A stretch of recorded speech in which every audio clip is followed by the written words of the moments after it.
भाग 4 भारतीय राज्य व्यवस्था। भारतीय संविधान का विकास। देखिए इसमें पॉइंट वाइज पॉइंट देखते हैं, जिसमें पहला पॉइंट है संविधान शब्द की उत्पत्ति लैटिन शब्द कॉन्स्टिट्यूट से हुई है, जिसका अर्थ प्रबंध करना, व्यवस्था करना या आयोजन करना है। 1895 ईस्वी में बाल गंगाधर तिलक ने स्वराज विधेयक का प्रारूप प्रस्तुत किया। उसके बाद 1922 ईस्वी में महात्मा गांधी तथा 1934 ईस्वी में जवाहरलाल नेहरू ने भारतीय संविधान के निर्माण के लिए संविधान सभा के गठन की मांग की। भारतीय संविधान के ऐतिहासिक विकास का काल 1600 ईस्वी से प्रारंभ होता है। इसी वर्ष इंग्लैंड में ईस्ट इंडिया कंपनी की स्थापना हुई थी। ईस्ट इंडिया कंपनी की स्थापना एक चार्टर एक्ट द्वारा की गई थी। कंपनी के प्रबंधन की समस्त शक्ति गवर्नर तथा 24 सदस्यीय परिषद में निहित थी।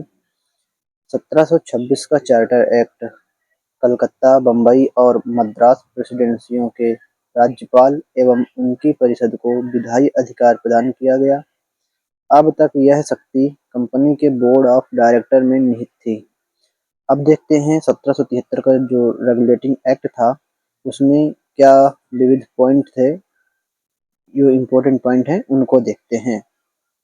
जिसमें पहला पॉइंट है, इस अधिनियम के द्वारा बंगाल के गवर्नर को बंगाल का गवर्नर जनरल पदनाम दिया गया।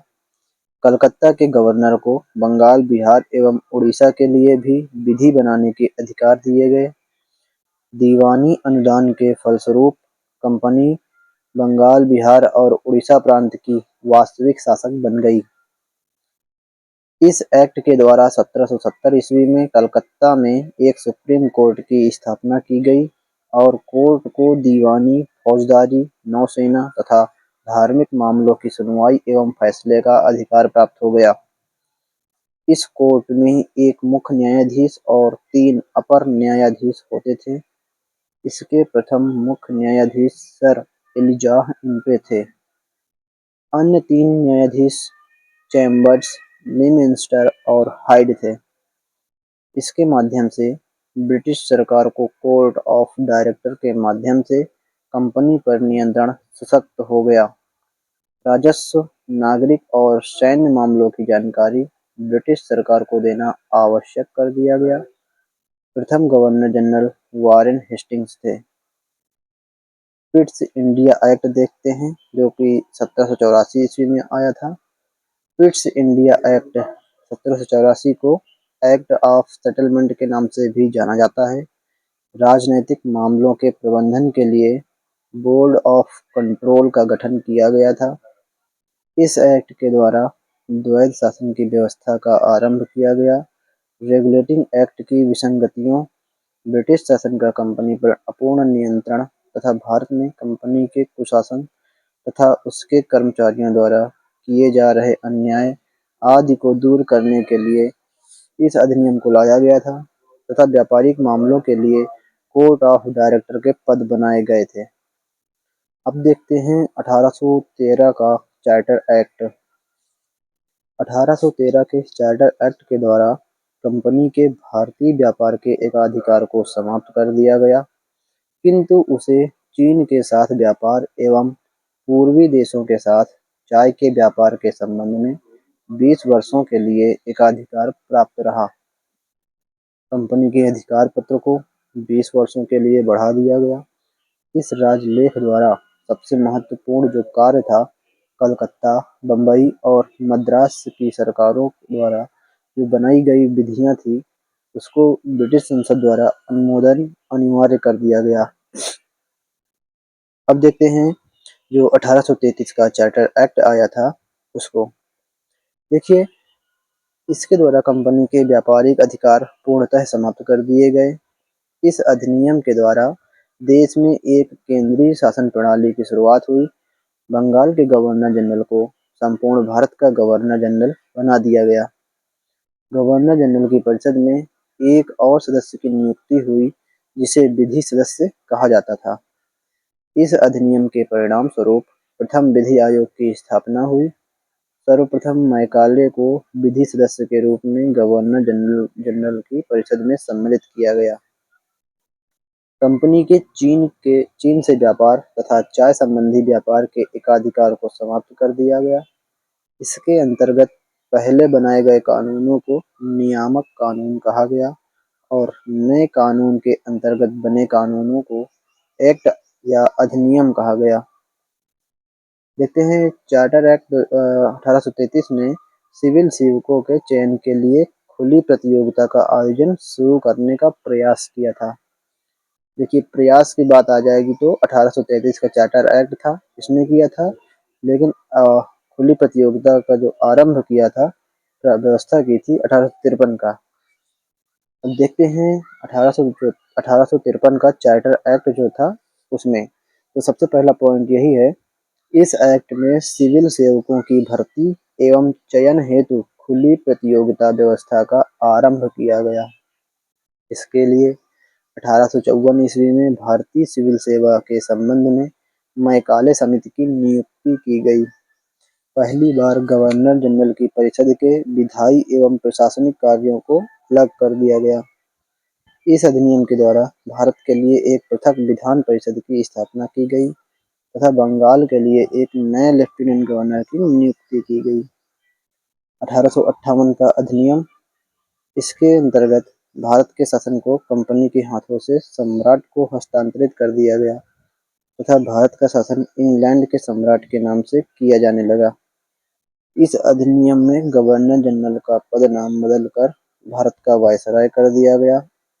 इस अधिनियम में 1784 के पिट्स इंडिया एक्ट द्वारा लागू द्वैध शासन प्रणाली समाप्त कर दी गई। इस अधिनियम ने नियंत्रण बोर्ड और निदेशक को समाप्त कर दिया गया।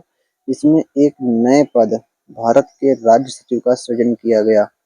मुगल सम्राट के पद को समाप्त कर दिया गया। अब देखते हैं 1861 का भारत परिषद अधिनियम। देखिए केंद्रीय सरकार को सार्वजनिक ऋण, वित्त, मुद्रा, डाक एवं तार आदि के संबंध में प्रांतीय सरकार से अधिक अधिकार दिए गए। भारत परिषद को विधायी संस्था बनाया गया तथा उसे भारतीय संदर्भ में कानून बनाने का अधिकार दिया गया। इसके द्वारा कानून बनाने की प्रक्रिया में भारतीय प्रतिनिधियों को शामिल करने की शुरुआत हुई। वायसराय को अध्यादेश जारी करने का अधिकार दिया गया। ऐसे अध्यादेश की अवधि मात्र 6 माह होती थी। मद्रास तथा बंबई की सरकारों को भी व्यवस्थापिका संबंधी अधिकार दिया गया और इस अधिनियम द्वारा प्रांतीय विधायिका का तथा देश के शासन के विकेंद्रीकरण का कार्य प्रारंभ हुआ। लॉर्ड कैनिंग ने 3 भारतीयों, बनारस के राजा, पटियाला के महाराजा और सर दिनकर राव को विधान परिषद में मनोनीत किया था। देखते हैं 1865 का अधिनियम जो था, इस अधिनियम के द्वारा गवर्नर जनरल के विधायी अधिकार में वृद्धि की गई।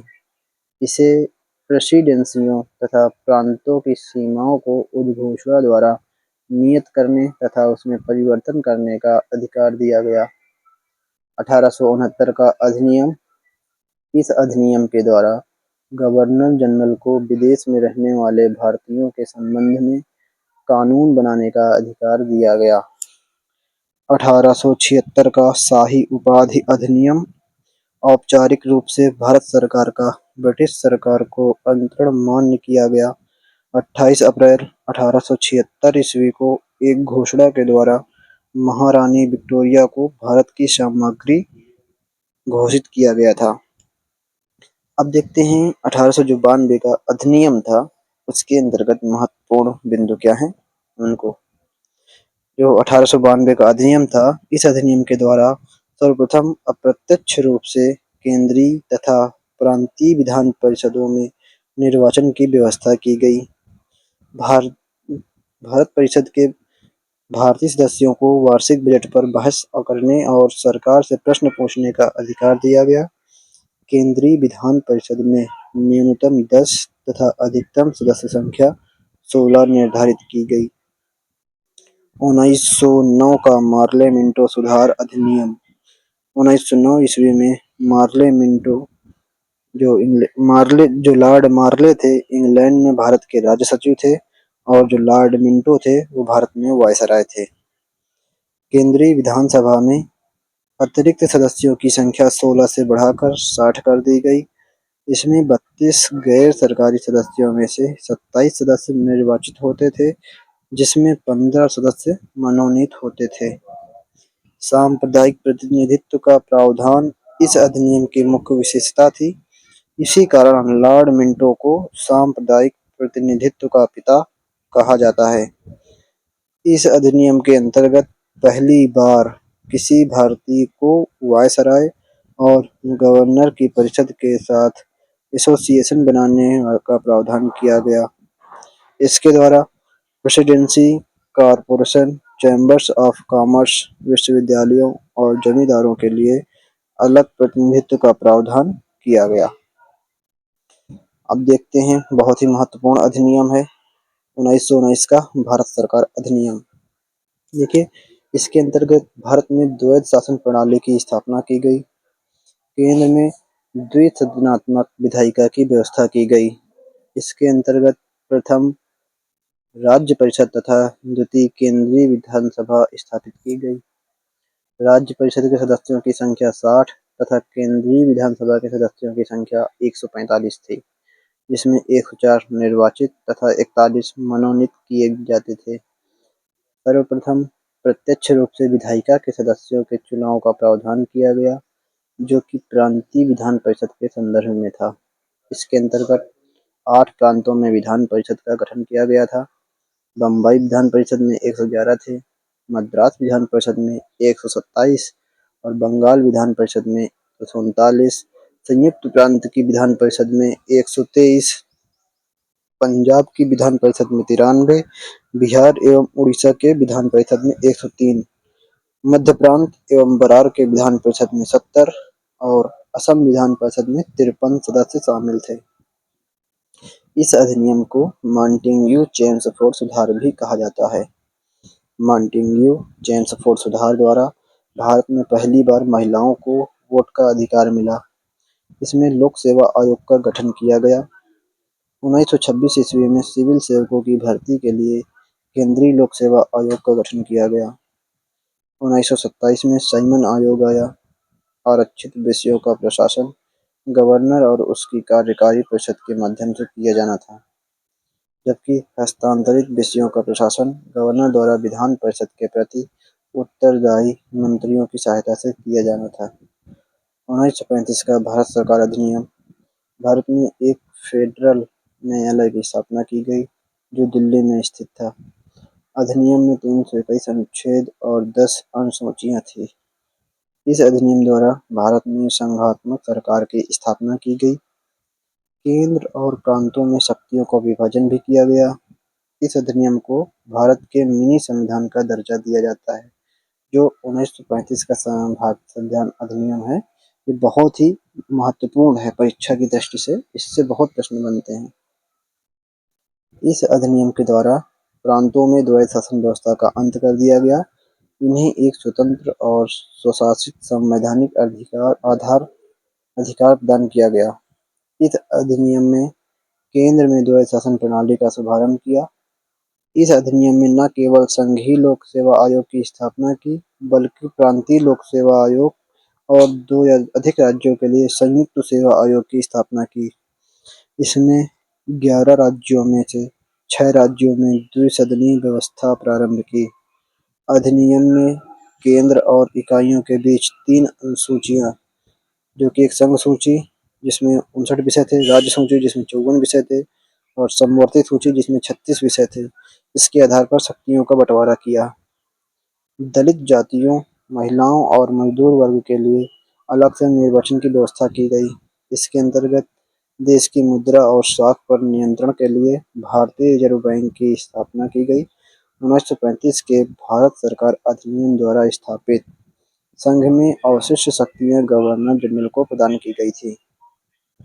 भारत सरकार अधिनियम 1935 के प्रावधानों के अनुरूप 1937 में बर्मा को भारत से अलग कर दिया गया। इसके बाद देखते हैं जो भारतीय संविधान में राष्ट्रपति की अध्यादेश निर्गत करने की शक्ति है। यह अनुच्छेद 123 भारत सरकार अधिनियम 1935 की धारा 42 से ली गई है। ठीक है। अगला है 1947 का भारतीय स्वतंत्रता अधिनियम। ब्रिटिश संसद में 4 जुलाई 1947 ईस्वी को भारतीय स्वतंत्रता अधिनियम प्रस्तावित किया गया, जो 18 जुलाई 1947 ईस्वी को स्वीकृत हुआ। 15 अगस्त 1947 ईस्वी को भारत एवं पाकिस्तान नामक दो अधिराज्य बना दिए गए। इस अधिनियम के अधीन भारत डोमिनियन को सिंध, बलूचिस्तान, पश्चिमी बंगाल, पश्चिमी पंजाब, पूर्वी बंगाल, पश्चिमोत्तर सीमा प्रांत और असम के सिलहट जिले को छोड़कर भारत का शेष राज्य क्षेत्र मिला लिया गया। देशी रियासतों पर ब्रिटेन की सर्वोपरिता का अंत कर दिया गया। दोस्तों, इस वीडियो में फिलहाल इतना ही। अगले वीडियो में हम देखेंगे भारतीय संविधान की रचना से संबंधित और उससे आगे के सभी महत्वपूर्ण बिंदु, जो विभिन्न परीक्षाओं में बहुत ही महत्वपूर्ण होंगे। आप इसको वन लाइनर के तौर पर सुन सकते हैं, जो आपको विभिन्न परीक्षाओं में बहुत ही कारगर साबित होगी। तो इस वीडियो में फिलहाल इतना ही। जय हिंद। मिलेंगे नेक्स्ट वीडियो में। और चैनल को अगर आपने सब्सक्राइब नहीं किया है तो सब्सक्राइब कर लीजिए। जय हिंद।